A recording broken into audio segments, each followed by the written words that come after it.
आज केराबारी भ्यू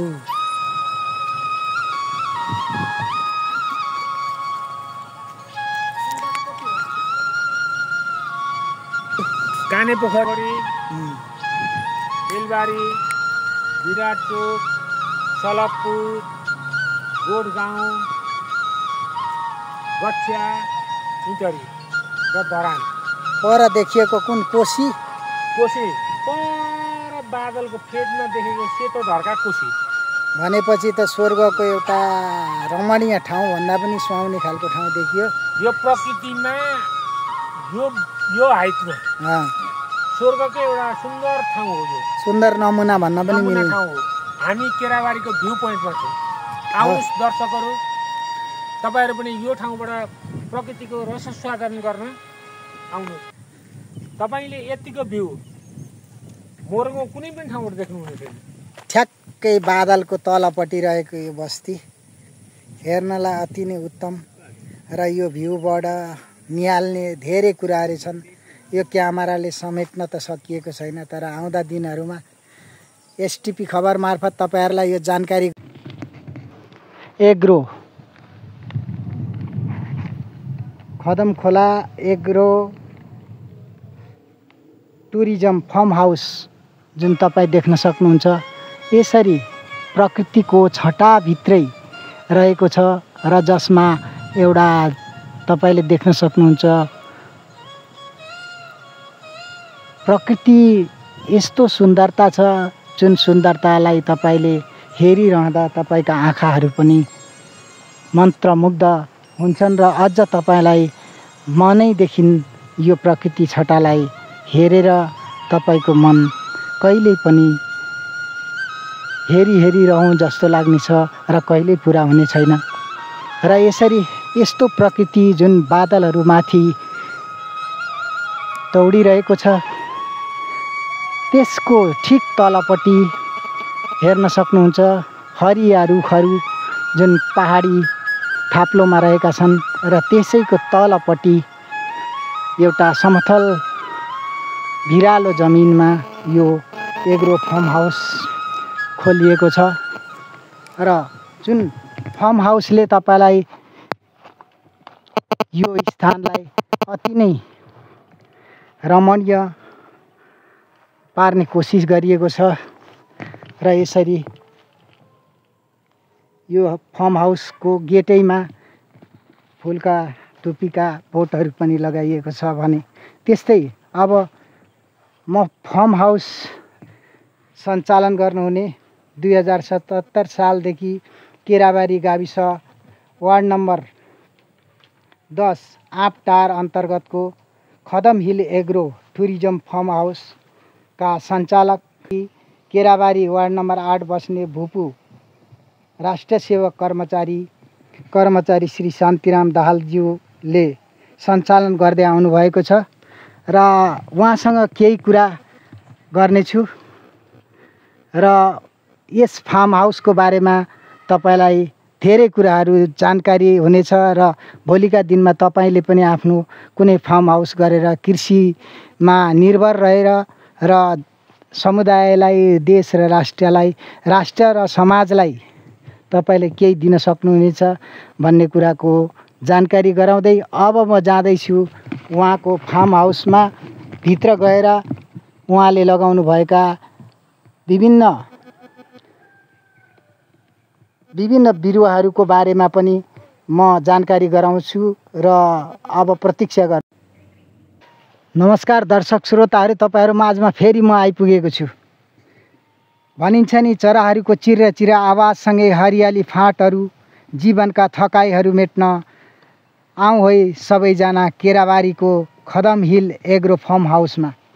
त्यसै गरेर भनिन्छ नि यो प्रकृति छटा भनेको यस्तो चिज हो जो जीवन मर्नलाई आँटेको छ भने पनि प्रकृतिसँग रमाएपछि त्यो जीवनका रोगहरू हराएर जान्छ।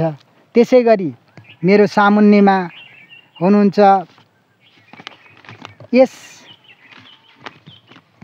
खदम हिल्स एग्रो फार्म हाउसका सञ्चालक शान्तिराम दाहालज्यू जो भूतपूर्व राष्ट्र सेवक पनि हुनुहुन्छ र आज यो हरियाली फाँटमा केराबारीको जुन गाउँपालिका अन्तर्गत रहेको एग्रो यो फार्म हाउसमा खदम हिलमा आज यसरी उहाँलाई भेट्न पाउँदा साह्रै खुसी छु। नमस्कार। नमस्ते भाइ, तपाईँलाई स्वागत छ।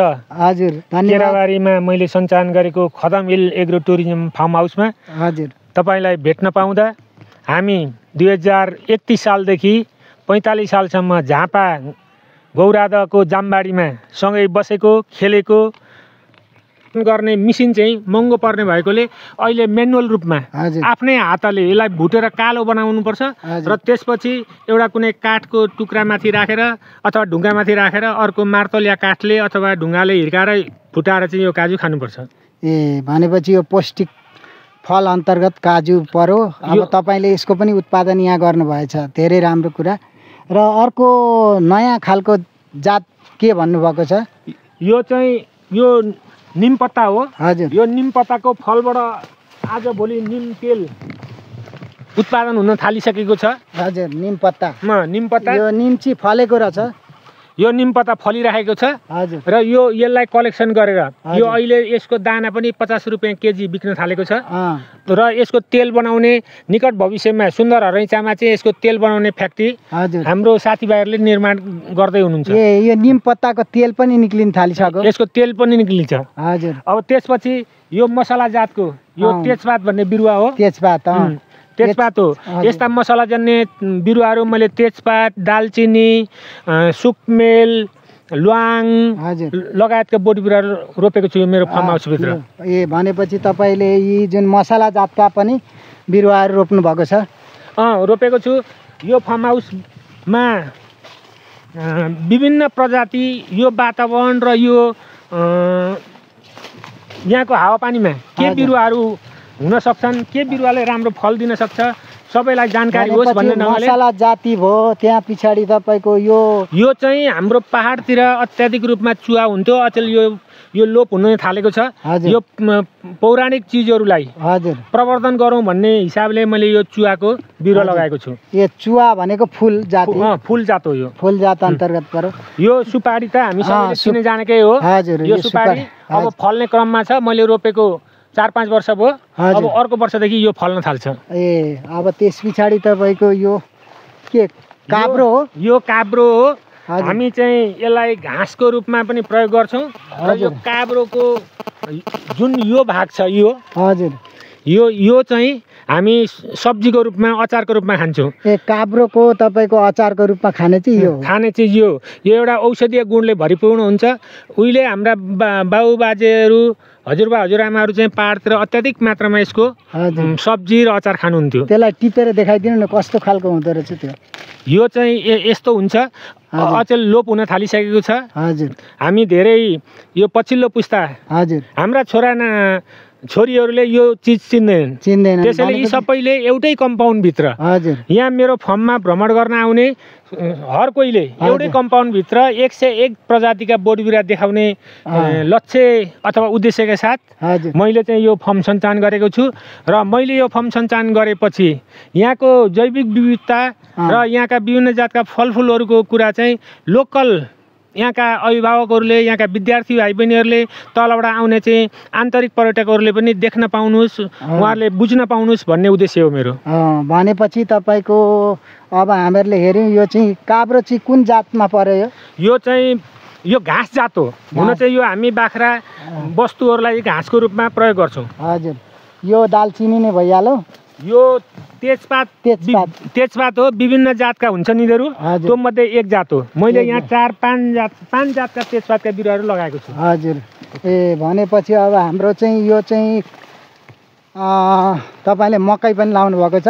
यो चाहिँ अब भुसुवा बालीको रूपमा हामी दैनिक जीवनमा उपयोग हुने उसको रूपमा लगाएको। ए भनेपछि यो चाहिँ घाँसपातको रूपमा प्रयोग गर्न सक्नुहुन्छ? दाना म अलिअलि गाई बस्तु बाख्रा पाठा पनि पाल्ने गर्छु। उनीहरूलाई चारोको रूपमा मैले यिनीहरूलाई चाहिँ प्रयोग गरेको छु। यो चाहिँ तपाईँले के यो रुद्राक्ष हो? यो रुद्राक्षको कति खालको जात हुन्छ कि के हुन्छ यसमा? रुद्राक्ष जात त त्यस्तो मलाई धेरै कुरा थाहा छैन, तर पनि विभिन्न उसका हुन्छन्। यो अहिले फलेको छ, मेरो 5 वर्षको बिरुवा भयो रुद्राक्ष। यो फलिरहेको छ, यो 5 वर्षको। अब यता आउनुहोस् तपाईँ। हजुर,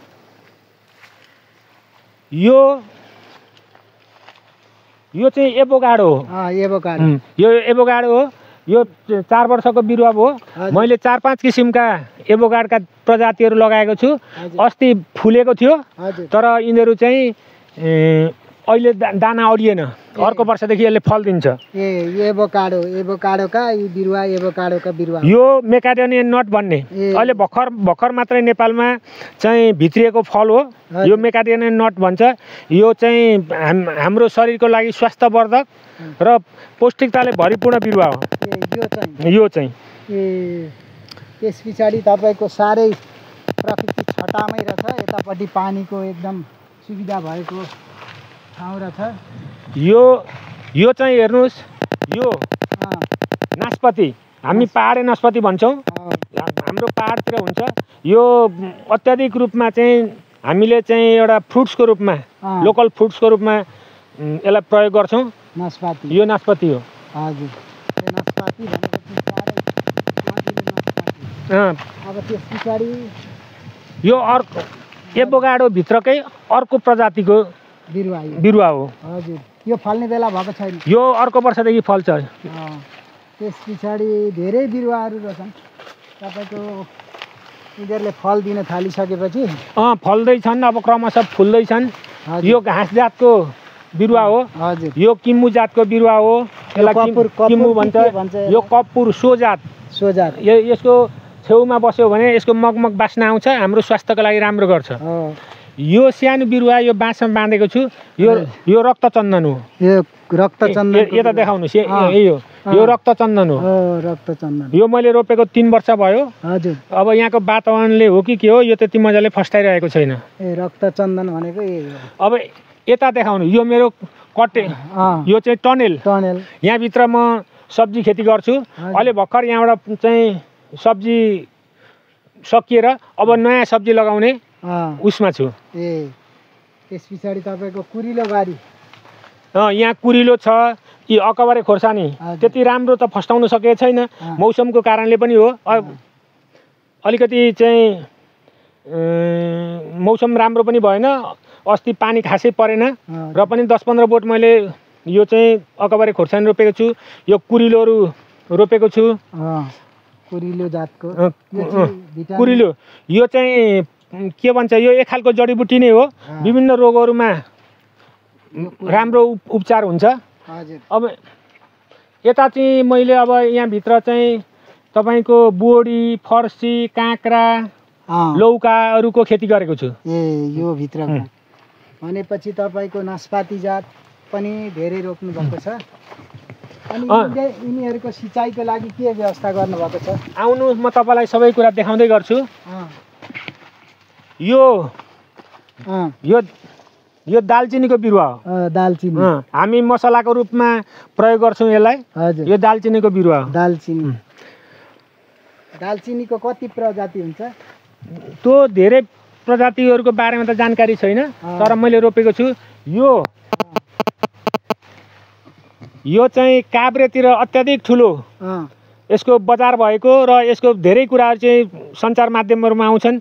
यो चाहिँ तपाईँको बोधिचित्त, यो बोधिचित्त भन्छ। काभ्रेमा त यसलाई तपाईँको चाहिँ सुरक्षाकर्मी नै राखेर खेती गर्ने कृषकहरूले सुरक्षाकर्मी नै राख्नुहुन्छ अरे भन्ने गरेको छु। बोधिचित्त अति नै महँगो भन्ने पनि सुनिन्छ। अति नै महँगो अरे, यसको सुरक्षा गर्नुपर्छ अरे भन्ने सुनिन्छ। अब मैले रोपेको 3 वर्ष भयो। अब यो कस्तो फल्छ, कस्तो गुणस्तरको आउँछ त्यो चाहिँ पछि नै थाहा हुन्छ। तपाईँ यो बगानभित्र मैले 9 जातको कोला रोपेको छु। हजुर, यो एउटा चाहिँ G9 भन्ने जात हो। G9 यसको धेरै कोसा हुने र ठुलो घरी फल्ने। तर यो बिरुवामा यहाँ दाग देखिरहनु भएको छ। यहाँ चाहिँ अत्याधिक किराहरूको प्रकोप भएको र खोल्सीको छेउ भएकोले यो त्यति राम्रो कलरमा छैन, फस्टाएन। फस्टाएन।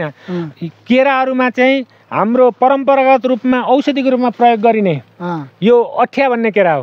अठ्या जातिको यो प्राकृतिक रूपमा हामीले औषधिको रूपमा प्रयोग गर्ने अठ्या केरालाई पनि मैले प्रवर्धन गरेको छु। त्यो पनि राम्रै हो। अब यो चाहिँ के अमलाको बोट रोप्नु? यो अमला हो। ऊ तल तपाईँ देख्नुहुन्छ सुकमेल भन्ने पनि रोपेको छु। यहाँभित्र कटर, बर्डर, सरिफा, निबारो जस्ता फल तथा घाँस हुने बोट बिरुवाहरू लगाएको छु। यो यता आउनुहोस्, तपाईँ यता हेर्न सक्नुहुन्छ। यो हाम्रो गृहिणीहरूले भान्सामा प्रयोग गर्ने अत्याधिक गृहिणीहरूले रुचाएको यो चाहिँ 12 मसला हो। 12 मसला। यसलाई मासुमा र सब्जीमा प्रयोग गर्दा अरू कुनै मसलाहरू यसको 2 पत्ता हालेर पकाइदिनु भयो भने अरू कुनै मसलाहरू हाल्नु पर्दैन। यो 12 मसला।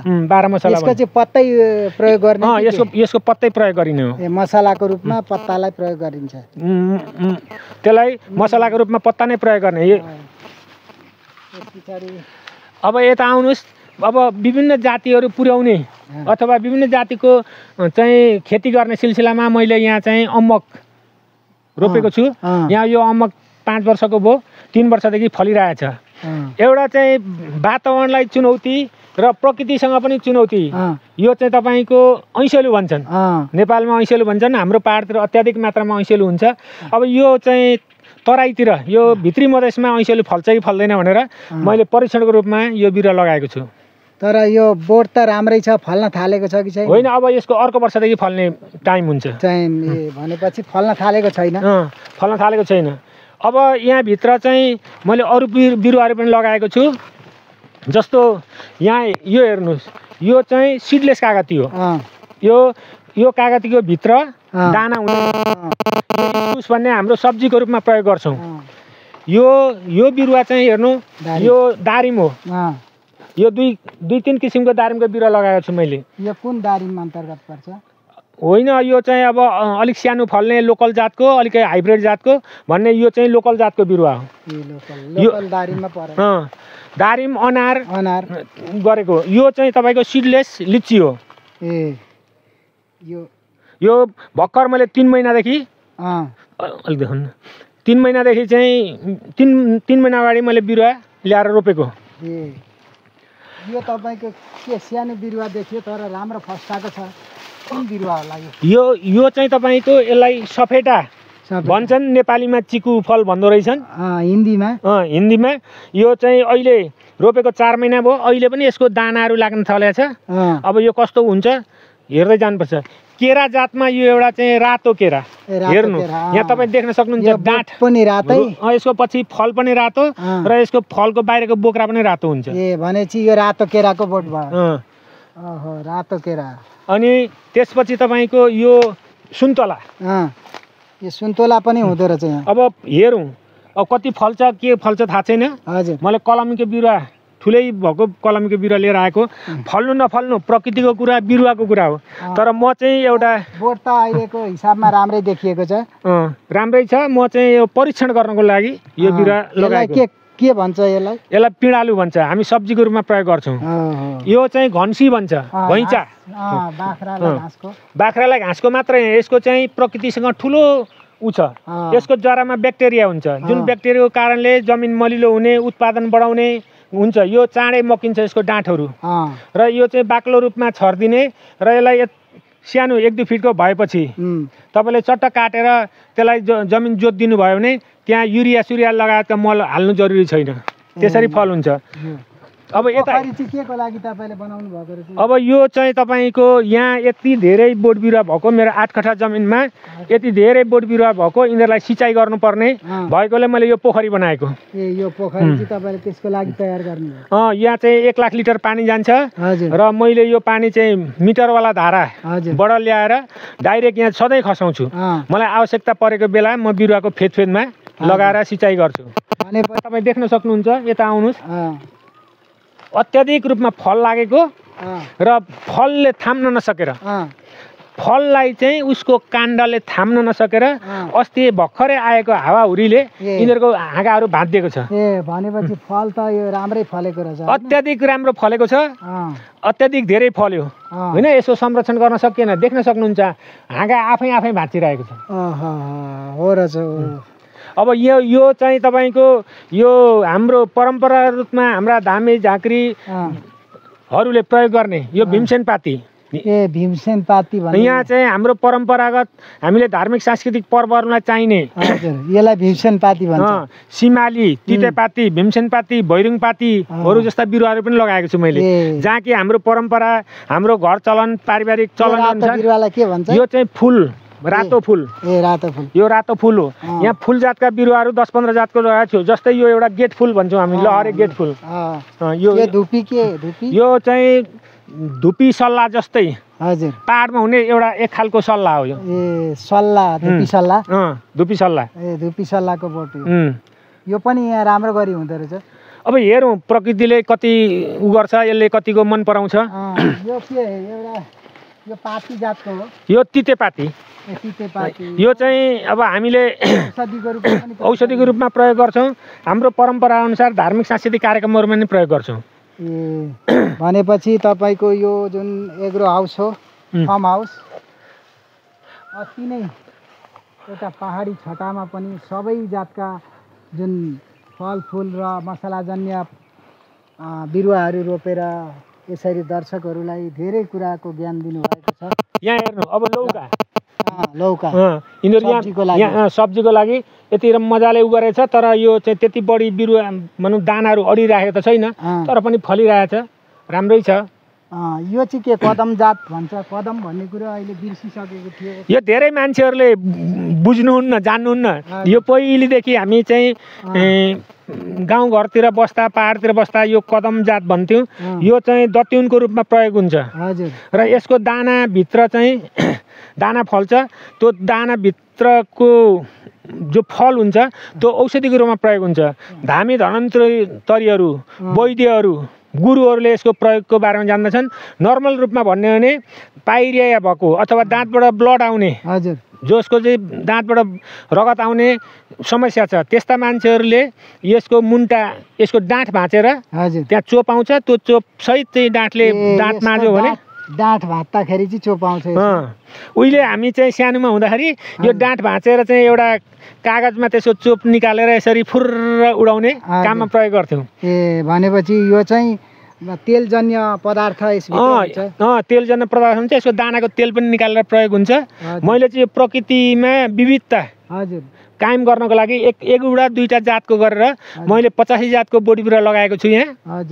र त्यो 85 जातलाई बढाएर 101 जातको बिरुवा लगाएर चाहिँ यो फर्म सञ्चालन गर्ने र यहाँभित्र सानोतिनो कटेज जस्तो बनाएर खाजा नास्ता खुवाउने र खाजा खान आउने चाहिँ ग्राहकहरूलाई एउटै कम्पाउन्ड 10 कट्ठा 8 कट्ठा भित्रको कम्पाउन्डमा 101 प्रजातिका बोडी बिरुवा देखाउने र मनोरञ्जन प्रदान गर्ने उद्देश्य रहेको छ।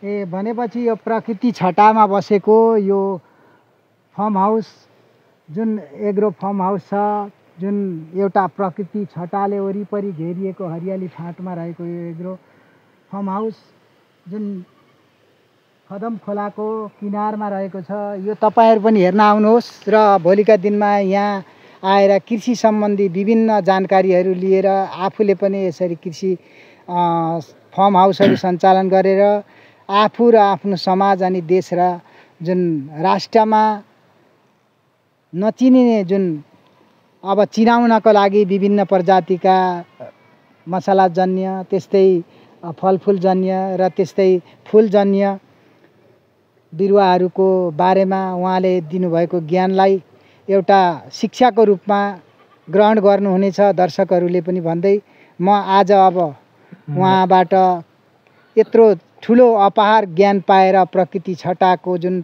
रमणीय स्थलबाट बिदा हुन चाहन्छु। एसटिपी खबर मार्फत बीपीपी क्रान्ति। फेरि पनि अर्को एपिसोडमा उहाँसँग भेट हुने नै छ। हवस् त, धन्यवाद। थ्याङ्क यू भाइ। एसटिपी खबरको यो कार्यक्रम मार्फत थाहा पाउनुहुने मेरा परिचित र अपरिचित दर्शक श्रोता महानुभावहरूलाई केराबारी 10 मा रहेको मैले सञ्चालन गरेको खदम हिल एग्रो टुरिज्म फार्म हाउसको भ्रमण गरी मलाई हौसला सल्लाह सुझाव प्रदान गरी यहाँ भएको विभिन्न जातका बोट बिरुवाको अवलोकन गरिदिनु हुन म तपाईँ संवाददाता भाइ मार्फत चाहिँ सम्पूर्ण दर्शकहरूलाई हार्दिक अनुरोध गर्दै म पनि यहाँहरूसँग बिदा हुन्छु। हवस् त, धन्यवाद, नमस्ते। हवस् त, धन्यवाद। यो खदम खोला एग्रो, खदम खोला एग्रो टुरिज्म फार्म हाउस जुन तपाईँ देख्न सक्नुहुन्छ, यसरी प्रकृतिको छटाभित्रै रहेको छ र जसमा एउटा तपाईँले देख्न सक्नुहुन्छ प्रकृति यस्तो सुन्दरता छ जुन सुन्दरतालाई तपाईँले हेरिरहँदा तपाईँका आँखाहरू पनि मन्त्रमुग्ध हुन्छन् र अझ तपाईँलाई मनैदेखि यो प्रकृति छटालाई हेरेर तपाईँको मन कहिल्यै पनि हेरिरहँ जस्तो लाग्नेछ र कहिल्यै पुरा हुने छैन। र यसरी यस्तो प्रकृति जुन बादलहरूमाथि दौडिरहेको छ, त्यसको ठिक तलपट्टि हेर्न सक्नुहुन्छ हरिया रुखहरू जुन पहाडी थाप्लोमा रहेका छन् र त्यसैको तलपट्टि एउटा समतल भिरालो जमिनमा यो एग्रो फार्म हाउस खोलिएको छ र जुन फार्म हाउसले तपाईँलाई यो स्थानलाई अति नै रमणीय पार्ने कोसिस गरिएको छ। र यसरी यो फार्म हाउसको गेटैमा फुलका टुप्पीका बोटहरू पनि लगाइएको छ भने त्यस्तै अब म फार्म हाउस सञ्चालन गर्नुहुने 2077 सालदेखि केराबारी गाविस वार्ड नम्बर 10 आँपटार अन्तर्गतको खदम हिल एग्रो टुरिज्म फार्म हाउसका भूपू राष्ट्रिय सेवक कर्मचारी श्री शान्तिराम दाहालज्यूले सञ्चालन गर्दै आउनुभएको छ र उहाँसँग केही कुरा गर्नेछु र यस फार्म हाउसको बारेमा तपाईँलाई धेरै कुराहरू जानकारी हुनेछ र भोलिका दिनमा तपाईँले पनि आफ्नो कुनै फार्म हाउस गरेर कृषिमा निर्भर रहेर र समुदायलाई, देश र राष्ट्र र समाजलाई तपाईँले केही दिन सक्नुहुनेछ भन्ने कुराको जानकारी गराउँदै अब म जाँदैछु उहाँको फार्म हाउसमा भित्र गएर उहाँले लगाउनु भएका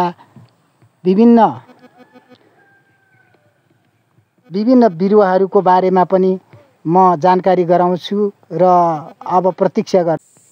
एसटिपी खबर मार्फत आज तपाईँलाई म केराबारीबाट प्रत्यक्ष जोडिएर आएको छु। जुन केराबारीको यो जुन तपाईँ देख्दै हुनुहुन्छ,